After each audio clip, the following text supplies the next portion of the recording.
আপনারা বাসায় এইভাবে করবেন না, প্র্যাকটিস করবেন না, সবগুলো কোড ইয়াতে লিখবেন, নোটপ্যাড প্লাস প্লাস কিংবা এডিটরে লিখবেন, ঠিক আছে? মুখস্থ করার কিংবা যাতে দেখা লিখতে পারেন। আমি এখানে সময় নেই, এই জন্য কম সময়, যার ফলে এখান থেকে দেখা দিচ্ছি মানে কোনটার কাজ আসলে কি।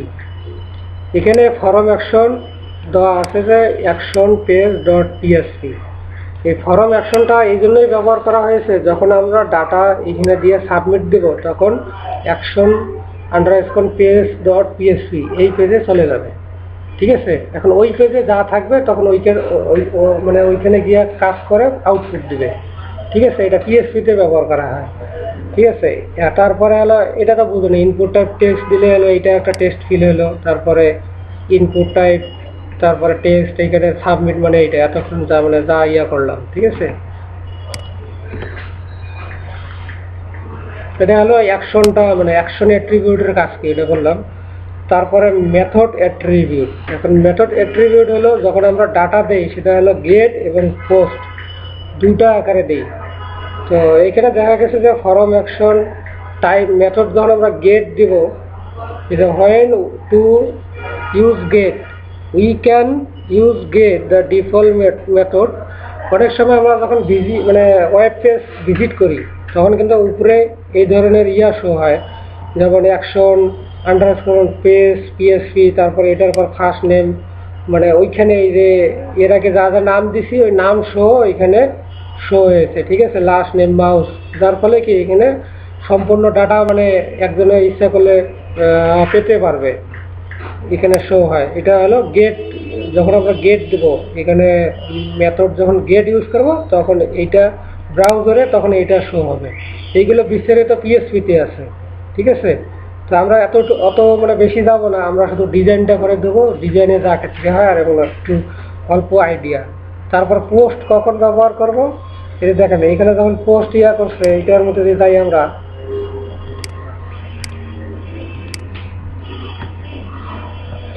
এখন এখানে কিন্তু ভ্যালু এটা দেওয়া আছে। তার আগে দেখি এখানে কি কি আছে।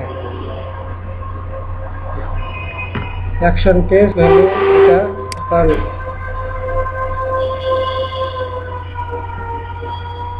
name attribute.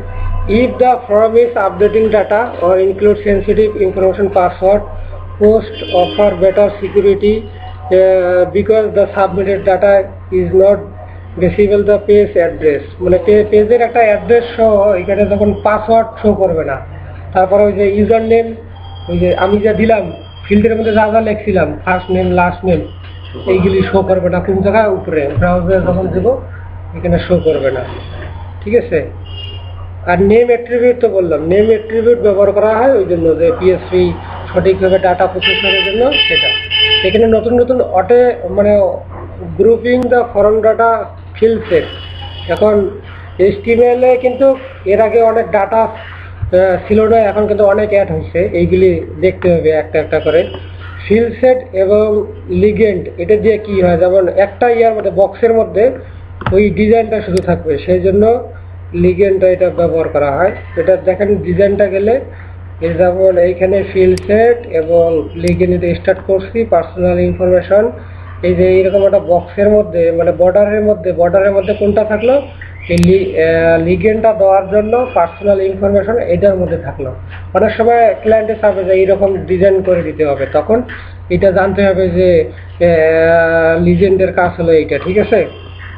আর এটা হলো first name, input type text, এইগুলি তো জানেনি, ঠিক আছে? আর এটা এই যে বক্সটা হওয়ার কারণে এই যে এটা লিগেন্ডের ফিল্ড সেট ব্যবহার করার জন্য এটা হয়ে গেছে, ঠিক আছে? এগুলো বাসায় প্র্যাকটিস করবেন একটা একটা করে।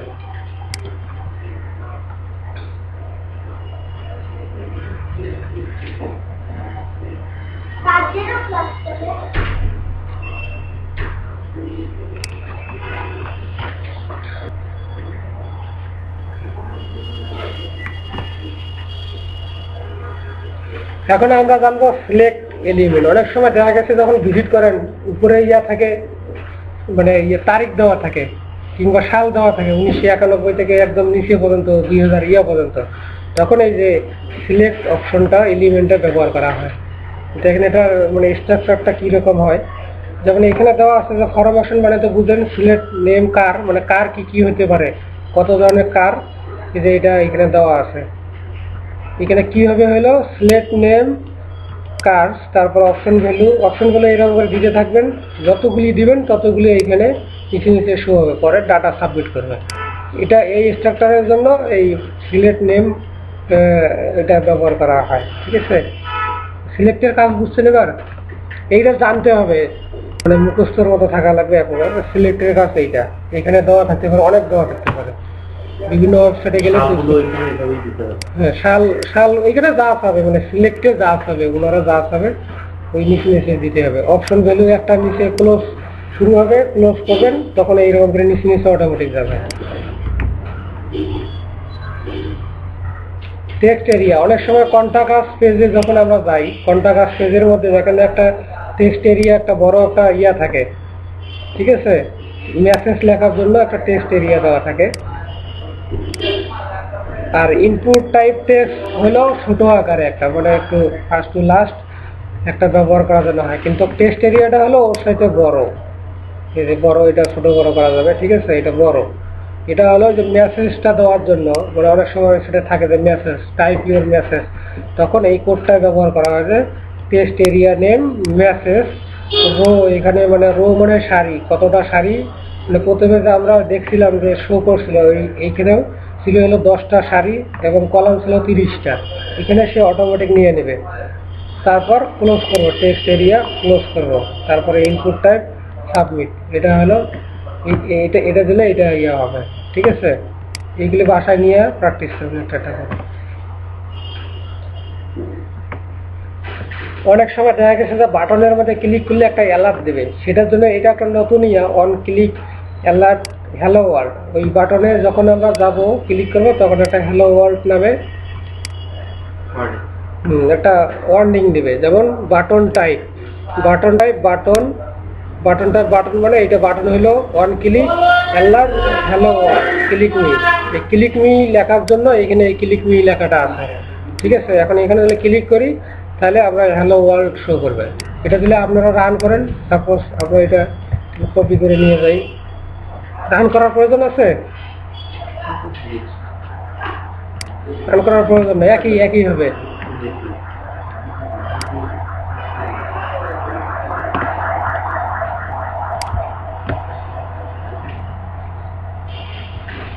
এখন HTML5 এ কিছু মানে নতুন আছে, এলিমেন্ট অ্যাড করা হয়েছে, সেটা হলো ডাটা লিস্ট, কিজেন এবং আউটপুট।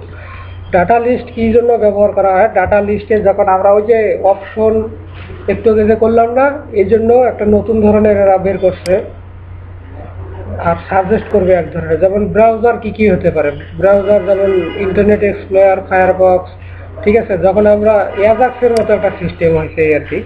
এখন ইনপুট লিস্ট ব্রাউজার দিলাম, মানে ব্রাউজার কি এখানে শো হবে। নেম ব্রাউজার দিলাম, এটা ইচ্ছা মতো দিলেন।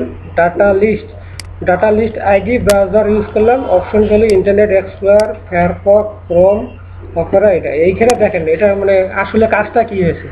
আপনি যখন এখানে একটা ব্রাউজার সার্চ করতে যাবেন, কোনো কিছু একটা লিখবেন, এর চাপলে এখানে সাজেস্ট করবে সে সাফারি, কিংবা মনে করেন যে গুগল জি চাপলেন, ও কিন্তু এখানে আসার কথা ক্রোম, সিতে ক্রোম দিচ্ছে। ঠিক আছে, ক্রোম আসবে। তো এইটা হলো নতুন একটা ডাটা লিস্টের মধ্যে, ব্রাউজারের মধ্যে কি এটা হলো অপশন ভ্যালু দিয়ে এইখানে এইরকম একটা নতুন একটা ইয়া করছে। আর ইনপুটটা এটা মানে সাজেস্ট করার জন্য। আপনি কোনো কিছু একটা লিখবেন যে যদি ওই নামে না থাকে তখন আর একটা শো হইতে পারে ওর কাছাকাছি।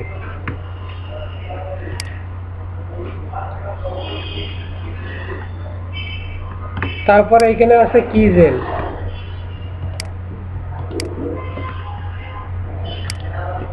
এগুলি একবারে মুখস্থ হবে না, মানে প্র্যাকটিস করতে করতে তখন ইয়ে হয়ে যাবে। আর জানতে হবে যে কোনটা কি কাজের জন্য ব্যবহার করা হয়।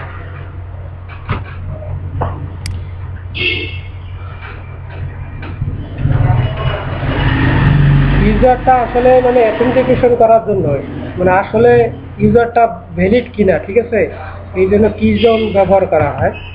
কিজোনে মানে দুই ধরনের ইয়া থাকতে পারে, পাবলিক কি এবং প্রাইভেট কি। প্রাইভেট কি হচ্ছে মানে লোকাল সার্ভারে, আর পাবলিক কি হলো মানে পাবলিক সার্ভারের মধ্যে, লোকাল সার্ভার আর কেন সার্ভার।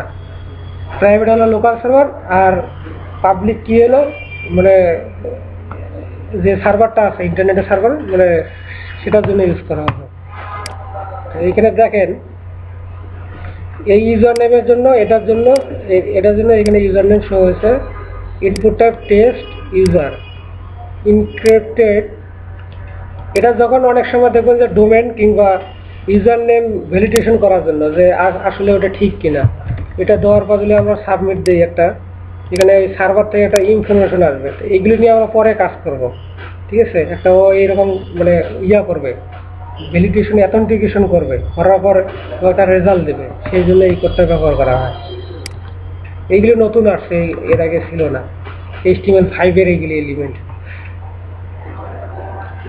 আউটপুট আমরা যখন এটাও একটা নতুন যোগ বিয়োগ যখন করব, এর আগে তো যোগ বিয়োগ HTML এ করা মানে যেত না, এখন এইটা কিছুদিন আগে অ্যাড হয়েছে দেখলাম। ইনপুট টাইপ রেঞ্জ, এটা একটা নতুন রেঞ্জে মানে কি এইরকম একটা হবে। অনেক সময় ব্রাউজার মানে সাইটের মধ্যে ভিজিট করলে দেখা যায় না ডোমেন হোস্টিং মানে হোস্টিং কত জিবি এত জিবি টান মারলে বেড়ে যায়, তখন এই রেঞ্জ ইউজ করা লাগবে। এটা এরকম রেঞ্জ করবেন। তো তারপরে এইখানে হিসাব নিকাশ অনেক আছে, তো এইগুলি নিয়ে আমরা পরে আলোচনা করবো, এইগুলি দরকার হবে কম। ঠিক আছে, ইনপুট টাইপ রেঞ্জ মানে এইটা, ঠিক আছে। আর 50A নেম হলো IDA, আর ভ্যালু 50 মানে মাঝখানে এখানে অবস্থান করছে আর ভ্যালু 50 এখানে জানে কি একটা আছে নতুন আসছে, তো এগুলি মানে পরে জানাবো। এইগুলি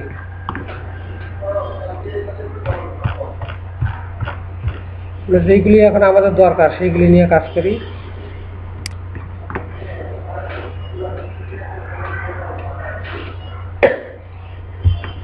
ইনপুট টাইপ টেস্ট এটা করলাম পরে। আচ্ছা, পাসওয়ার্ড হলো কি, পাসওয়ার্ড যখন আমরা ইনপুট টাইপ টেস্ট দিছি তখন কোনো কিছু লিখলে ওইখানে টেস্ট আকারে এইখানে শো হবে, আর ইনপুটটা যদি পাসওয়ার্ড দেই তখন কিন্তু এইরকম শো হবে। ঠিক আছে, দেখতে পারবে না। আর এইখানে যদি দেই তাহলে এটা হবে। এটা আপনারা এরকম করে ট্রাই করতে এখানে গিয়ে দেখতে পারেন।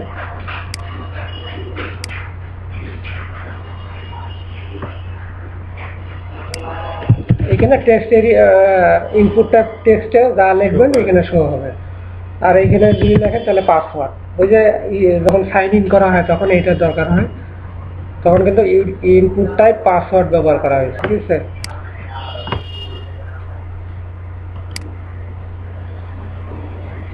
ইনপুট টাইপ সাবমিট তো এর আগে বললাম।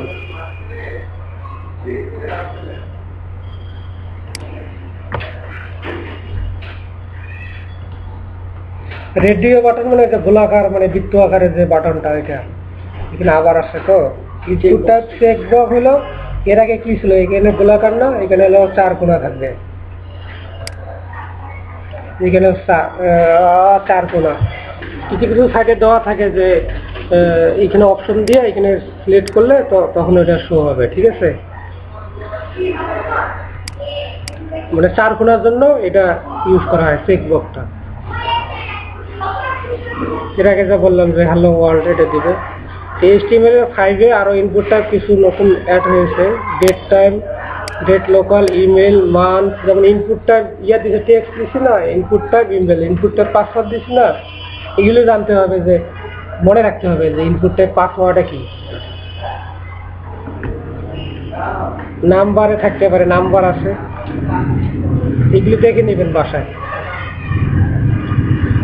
রেঞ্জ যদি একটু আগে বললাম, মান্থলি এরিয়া আছে, এগুলো আরো জাভা স্ক্রিপ্টে আছে ভালো ভালো।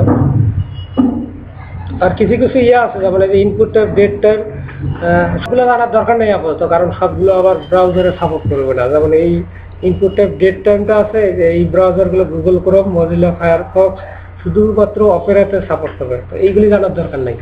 ঠিক আছে, এইগুলি আগে দেখবেন যে কোনগুলি সাপোর্ট করে। ঠিক আছে, ওইগুলি জানবেন, সবগুলো জানার দরকার নেই। আর যখন আবার দেখবেন যে এখানে কিছুদিন পর পর ভিজিট করবেন যে এই কোডটা এখন সব জায়গায় সাপোর্ট করছে কিনা, নাহলে কিন্তু কাজ করবে না, ব্রাউজারে যখন যাবেন কাজ করবে না। ঠিক আছে, যেমন HTML5 এর বেশিরভাগ HTML ইন্টারনেট এক্সপ্লোরারে কাজ করে না, এখন আস্তে আস্তে মানে হচ্ছে দিন দিন।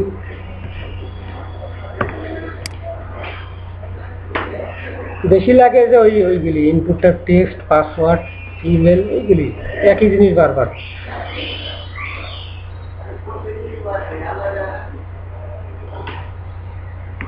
এই একটা আছে রেড অনলি, ডাটাটা পড়তে পারবে, যেমন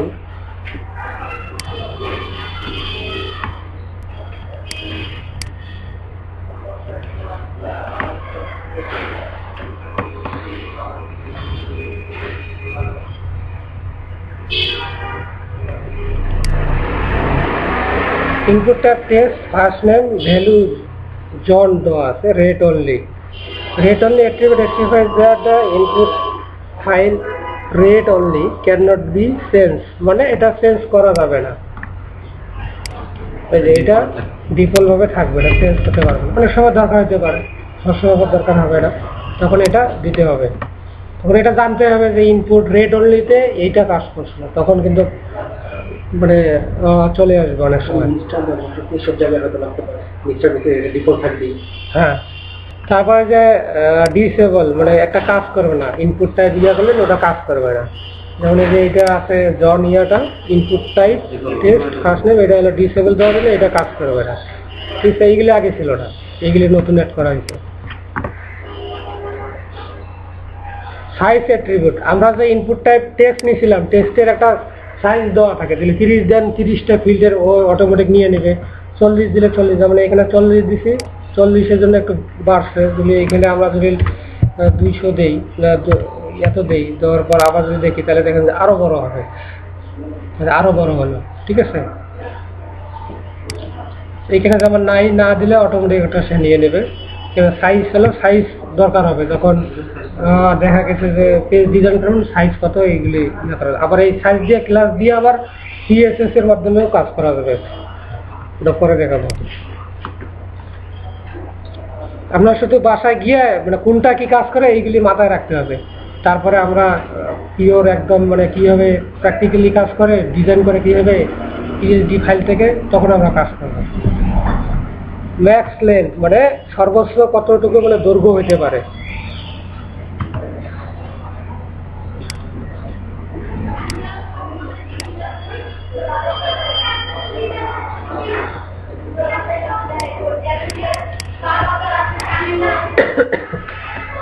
এই অ্যাট্রিবিউটটা মানে maximum allow length the input field, যখন আমরা ইনপুট টাইপ করব, মানে তখন কি হবে 10টার বেশি, মানে ম্যাক্সিমাম নেবে 10টা। দেখেন টাইপ করতেছি, এরপরে আর নিচ্ছে না। তো অনেক সময় এটা হয় যে অনেক সময় জব মানে সিভি যখন সাবমিট করেন, ওই রকম দেওয়া থাকে কিছু কিছু কোম্পানিতে যে এতটার বেশি আর নাম দেওয়া যায় না, তখন এটা ইউজ করে, তারা ইউজ করে এটা করে। তাহলে এটা কি হলো, ম্যাক্স লেন্থ অ্যাট্রিবিউট। HTML5 এর আরো কিছু নতুন এডিট করা হয়েছে, auto complete, auto focus, form, এগুলো আস্তে আস্তে জানবেন। ঠিক আছে, নন ভ্যালিডেট,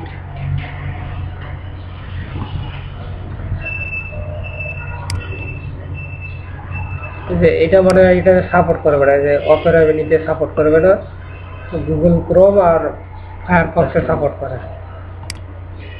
আগে দেখে নেবেন যে যদি সবগুলোতে সাপোর্ট করে তাহলে ব্যবহার করবেন, নাহলে তো বেকার ব্যবহার করার দরকার নেই। পরে অন্য ব্রাউজার দিয়ে যখন ব্রাউজ করবে, ক্লায়েন্ট বলবে যে ডিজাইন আসো না কেন, পরে সমস্যা করবেন।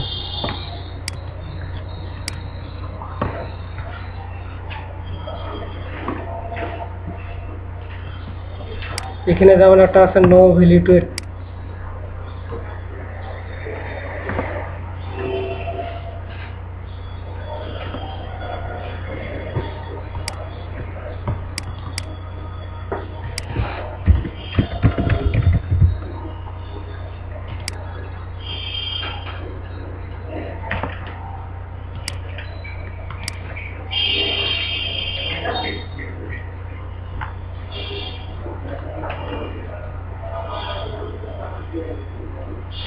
তারপরে যে ওয়াইড হাইট এইগুলি থাকতে পারে, মানে এটার প্রস্থ কত, দৈর্ঘ্য কত।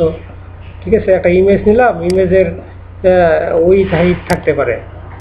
আপনারা HTML5 দিয়ে কিংবা HTML দিয়ে ইমেজটার দৈর্ঘ্য প্রস্থ দিতে পারেন। এটা যখন আমরা কাজ করবো তখন হবে। এইটুকু হলো এইটা। তারপরে হলো একটা ইমেজ যদি নেই আমি, এই ইমেজটা হলো ইনপুট টাইপ ইমেজ। হ্যাঁ, আর হলো এসআরসি ইমেজটা মানে কোন ফোল্ডারে আছে এটার জন্য প্রকাশ করার জন্য ওই লিঙ্কটা পাওয়ার জন্য এটা অ্যালার্ট সাবমিট। এএলটি হলো অনেক সময় দেখা গেছে যে ওই সাবমিটের ইমেজটা যদি না আসে তখন এএলটির ইয়াটা সাবমিটটা তখন শো করবে। উইথ হলো 48, এটার ইমেজটার 48 সাইজ এবং হাইট হলো 48 শো করছে। ঠিক আছে, এটা কেন লাগবে? উইথ হাইট সবসময় লাগবে। ইমেজে যখন যাবেন ইমেজের 100/200 এরকম থাকতে পারে, এটা লাগবে। ইমেজের মধ্যে উইথ হাইট ব্যবহার করা হয়। লিস্ট অ্যাট্রিবিউট একটু আগে যা বললাম এটা রিকোয়ার। অনেক সময় দেখা গেছে যে কিছু কিছু ফিল্ডের মধ্যে আমরা যখন টাইপ করি, যেমন ইমেল বাধ্যতামূলক দেওয়া লাগবে না, নাহলে ফর্মটা সাবমিট হবে না। ঠিক আছে, যেমন এইখানে যদি না দেয় তাহলে এখানে শো করবে যে প্লিজ ফিল দ্য এই ফর্মটা করেন, ঠিক আছে, পূরণ করেন, তারপর না হলে ডাটা সাবমিট হবে না। এটা হলো এই রিকোয়ারের জন্য ব্যবহার করা হয়। তাহলে কি হবে, input type text name user name, এখানে রিকোয়ার দিলে তখন এটা আর ওই ডাটা না দেওয়া পর্যন্ত সাবমিট হবে না।